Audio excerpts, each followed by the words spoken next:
Hello friends, welcome back to Sairaju kitchen. இன்னைக்கு நாம பார்க்க போற ரெசிபி ஒரு அருமையான, ஒரு டேஸ்டான, ஒரு சிம்பிளான ஒரு ஈவினிங் ஸ்நாக்ஸ் ரெசிபிங்க.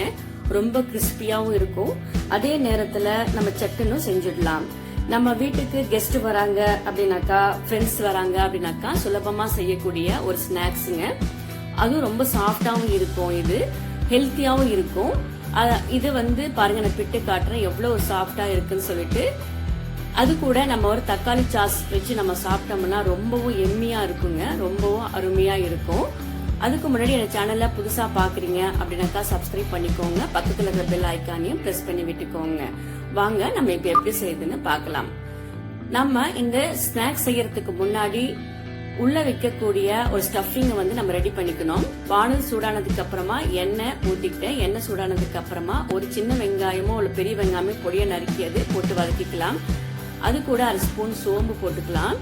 சோம்பு போட்டுட்டு பொடியா நறுக்கிய பச்சை மிளகாய் 2, இஞ்சி கொஞ்சம் போட்டுட்டு பொடியா நறுக்கிய கொத்தமல்லி தழை கறிவேப்பிலை போட்டு கொஞ்ச நேரம் வதக்கி விட்டுக்கோங்க. இது கூட நான் காய்கறியும் நான் ஆட் பண்ணிக்கிறேன்.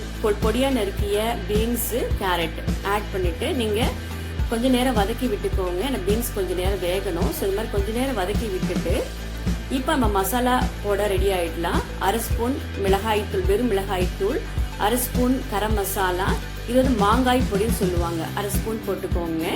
இது சீரகத்தூள். மாங்காய் பொடி இல்லைன்னா பரவாயில்ல, ஸ்கிப் பண்ணிடலாம்.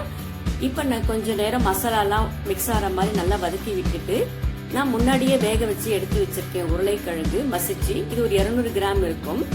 இது கூட நம்ம போட்டு நல்லா கலந்து விட்டுக்கலாம். மசாலாலாம் நல்லா மிக்ஸ் ஆகணும். ஸோ இந்த மாதிரி நல்லா கலந்து விட்டுக்கோங்க. நீங்க இது கூட முட்டைக்கோஸ் இருந்தால் கூட போட்டுக்கலாம். இதுக்கு தேவையான நம்ம உப்பை ஆட் பண்ணிட்டு இதை மாதிரி நல்லா வதக்கி விட்டுக்கோங்க. ஸோ சுலபமாக இருக்குங்க. நீங்களும் நீங்க கண்டிப்பா வீட்டில் செஞ்சு பாருங்க. ஸோ இந்த மாதிரி நல்லா மிக்ஸ் பண்ணி விட்டுட்டு இப்ப ரெடி ஆயிடுச்சு நம்ம உள்ள வைக்க ஸ்டஃபிங்.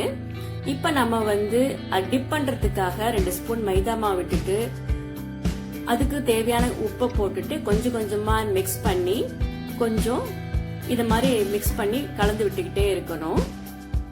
ஏன்னா டிப் பண்ணணும் நம்ம, அதனால தேவையான அளவு தண்ணி ஊத்தி இந்த மாதிரி கொஞ்சம் கொஞ்சமா பண்ணீங்கன்னா பாருங்க இந்த மாதிரி இருக்கும் கன்சிஸ்டன்சி. சோ இது ரெடி ஆயிடுத்து. நான் இப்ப பிரெட்ல தான் பண்ண போறேன். இது வீட் பிரெட், இது ஹோல் வீட் பிரெட். சோ நம்ம ஹெல்த்தியானதும் கூட. இது மாடர்ன் பிரெட், இது ரொம்ப நல்லா இருக்கும். எனக்கு தேவையான பிரெட்டை எடுத்து நான் ஓரம்லாம் கட் பண்ணி எடுத்துக்க போறேன் நானு. சோ இந்த மாதிரி கட் பண்ணி எடுத்துக்கோங்க. உங்களுக்கு எத்தனை ஸ்லைஸ் வேணும்னா நீங்க எடுத்துக்கலாம். இந்த மாதிரி ஓரம்லாம் கட் பண்ணி வச்சுட்டு பாருங்க இந்த மாதிரி இருக்கணும். இப்ப நம்ம கட் பண்ண பீசஸ நம்ம சின்ன ஜார்ல போட்டு நம்ம ஒரு பல்ஸ்ல ஒட்டி கொண்டு வர போறேன். ஏன்னா இது பிரெட் கிராம்ஸா நம்ம பயன்படுத்திக்கலாம். இத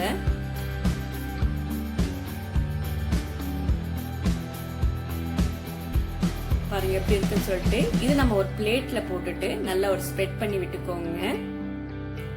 பண்ணி விட்டுட்டு இப்ப நான் ஒரு கப்ல தண்ணி வச்சிருக்கேன் நானு. அதுல நம்ம கட் பண்ண பிரெட்டை இந்த மாதிரி டிப் பண்ணி இந்த மாதிரி பிழிஞ்சு விட்டுக்கோங்க. இத மேல் மாவு கொஞ்சம் கீழே போட்டுட்டு இந்த மாதிரி திரட்டி விட்டுக்கணும். பூரி தட்டுற மாதிரி திரட்டி விட்டுக்கோங்க. திரட்டி விட்டுட்டு இப்ப நமக்கு தேவையான அந்த உருளைக்கிழங்கு மசாலா ரெடி பண்ணோம் இல்லைங்களா ஸ்டஃபிங்க்கு, அதை நம்ம தேவையான அளவு எடுத்து நடுவுல வச்சுட்டு நாலா பக்கமும் இந்த மாதிரி அழுத்தி மூடி விட்டுக்கலாம். ஏன்னா நம்ம தண்ணியில டிப் பண்றதுனால நமக்கு ஈஸியா இருக்கும் நமக்கு. ஸோ இந்த மாதிரி நாலா பக்கமும் மூடி விட்டுருங்க. இது கோதுமை மாவுல பண்ண பிரெட்டுங்கிறதுனால ரொம்ப நல்லா இருக்கும், சாஃப்டாவும் இருக்கும். மைதால பண்ற பிரெட்டை விட நீங்க கோதுமை மாவுல பண்ண பிரெட் வாங்கிக்கோங்க, நல்லா இருக்கும். இப்ப நம்ம மைதா மாவு கலந்து வச்சோம் இல்லைங்களா, அந்த டிப்பிங் அதுல டிப் பண்ணிட்டு இப்ப பிரெட் கிராம்ஸ்ல எல்லா இடத்துலயுமே படுற மாதிரி இந்த மாதிரி பண்ணி விட்டுக்கோங்க.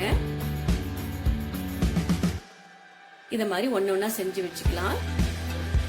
இல்ல நீங்க செய்யும் போதே இந்த மாதிரி பண்ணி ஒரு மாதிரி ஆயிடுத்து, எனக்கு சரியா வரல அப்படின்னாக்கா இந்த மாதிரி நல்லா பிழிஞ்சு விட்டுட்டு நமக்கு மாவு பேசுவோம் இல்லையா சப்பாத்தி மாவு அத மாதிரி பிசைஞ்சு விட்டுட்டு கூட நீங்க வந்து பண்ணலாம். இந்த மாதிரி உள்ள கையில நல்லா திரட்டி விட்டுட்டு கீழே மாவு நல்லா ஸ்ப்ரெட் பண்ணி விட்டுட்டு நம்ம சப்பாத்தி மாவு உருட்டுற மாதிரி உருட்டி விட்டுக்கலாம். இப்படியும் நீங்க பண்ணலாம். நீங்க அதே மாதிரி தான் இது பண்ணி விட்டுட்டு நமக்கு தேவையான அளவு ஸ்டஃபிங்க்கு தேவையானதை எடுத்து மசாலாவை உள்ள வச்சுட்டு நாலா பக்கமும் நீங்க வந்து நல்லா ஒட்டி விட்டுக்கலாம். சோ நமக்கு வரலையேங்கிற பயமே உங்களுக்கு வேண்டாம்.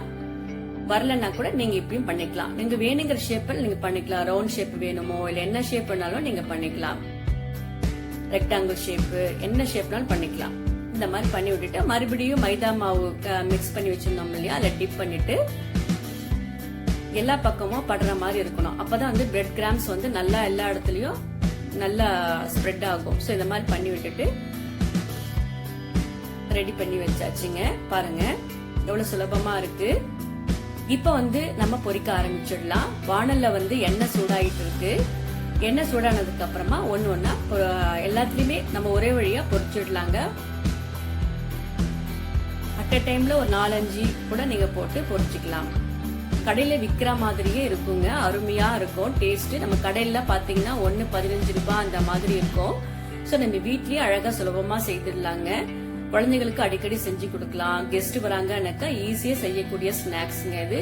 சோ நீங்களும் கண்டிப்பா ட்ரை பண்ணி பாருங்க. அருமையா இருக்கும். அதே நேரத்துல டேஸ்டியாவும் இருக்கும். ஹெல்த்தியானதும் கூட. கிறிஸ்பியாவும் இருக்கும். அவ்வளவுதாங்க.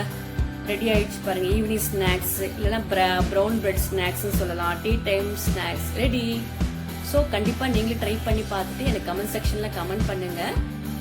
லைக் பண்ணுங்க, ஷேர் பண்ணுங்க, சப்ஸ்கிரைப் பண்ணிக்கோங்க. தேங்க்யூ. வாழ்க வளமுடன். See you the next video.